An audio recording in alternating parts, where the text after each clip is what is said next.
Hello everyone, welcome back to my channel. আজ আমি আপনাদেরকে দেখাবো ভেজিটেবিল চপ।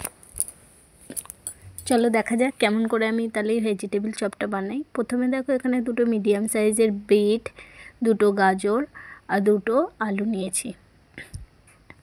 তো একটা আলু আমি সেদ্ধ করতে দেবো আর একটা আলু এই যে লম্বা লম্বা করে আলু ভাজার মতো সব কেটে নিয়েছি। এবার এগুলোকে প্রেশার কুকারে দিয়ে সিটি দিয়ে দেবো। প্রেশার কুকারে সব কাটাগুলো দিয়ে দেবো আর গোটা একটা আলুও দিয়ে দেবো আর পরিমাণ মতো জল দেবো আর সামান্য নুন দিয়ে ওটা একটা কি দুটো সিটি মারতে দেবো, খুব বেশি গলিয়ে দেবো না। এদিকে একটা মশলা রেডি করব, সেটা হচ্ছে আদা, 3-4 কোয়া রসুন আর কাঁচা লঙ্কা 7-8টা দিয়ে একটা পেস্ট, মানে খুব বেশি একদম মিহি করব না, একটু করব, দিয়ে ওই পেস্টটা রাখবো।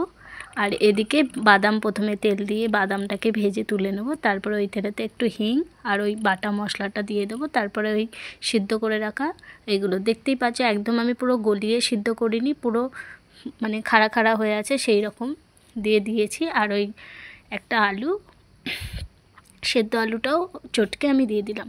দিয়ে তার উপর দিয়ে ভাজা মশলা, ধনে, জিরে আর জায়ফল, জয়িত্রী আর তার সাথে গোটা গরম মশলা সব কিছু একটা মশলা আমি করে নিয়েছিলাম শুকনো খোলায় ভেজে। সেই মশলাটা দিয়ে কিছুক্ষণ নাড়াচাড়া করে তারপরে বিস্কুটের গুঁড়ো দেবো, বাদাম ভেজে রাখা বাদামগুলো দেবো আর স্বাদ মতো চিনি দেবো। এখানে আমি 2 চামচি চিনি দিয়েছি, দিয়ে আরেকটু নাড়াচাড়া করে তারপরে নামাবো। এবার এটাকে ঠান্ডা হতে দেবো, তারপরে একে একে এগুলোকে গড়ে নেব।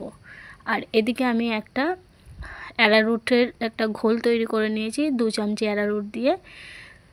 তো দেখতেই পাচ্ছ, এইবার এই রকম করে সেভ করে নিয়ে অ্যারারুটে চোবাবো আর এদিকে বিস্কুটের গুঁড়োতে ডিপ করে নেব, দিয়ে তারপরে এটাকে ডিপ ফ্রাই করে নেব।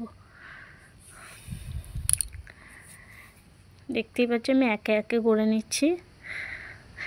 তো খুব ভালো হয় যদি ব্রেড ক্রাম্বস নেওয়া হয়। আর বাজারে এক ধরনের বিস্কুটের গুঁড়ো পাওয়া যায়, এই বিস্কুটের গুঁড়োটা তো আমি বাড়িতেই করেছি, মিক্সিতে একটু বেশি মিহি মিক্স করা, মানে বাটা হয়ে গেছিলো। এটা একটুখানি মানে ছাকড়া ছাকড়া মতো থাকলে তবে বেশি ভালো হয়। তো আমি একটু ভুল করে ফেলেছিলাম, কিন্তু তবুও অনেকটাই ভালোই হয়েছিল, খুব খারাপ হয়নি। দেখতেই পাচ্ছ আমি এখানে মানে কি ডিপ ফ্রাই করে নিচ্ছি।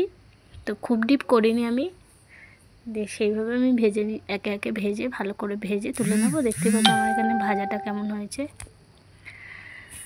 আর এদিকে যে একটা স্যালাড করেছিলাম গাজর, বিট, পেঁয়াজ সব কিছু দিয়ে, শসা দিয়ে, সেই স্যালাডটা দিয়ে দিলাম। আর টমেটোর সস আর তেঁতুলের চাটনি দিয়ে তোমরা সার্ভ করতে পারো। তো দেখো, দেখতেই পাচ্ছ এখানে কেমন আমি তৈরি করেছি। তো এইরকমভাবে ঘরে তৈরি করেও খেতে পারো, খুবই ভালোই লাগবে খেতে, যেহেতু ঘরে তৈরি করা। আর দোকানে তো তেলটা অনেক দিনকার থাকে, তো বাড়িতে একদম ফ্রেশ তেলে করলে খুবই ভালো লাগবে। দেখা হচ্ছে নেক্সট টাইম, বাই।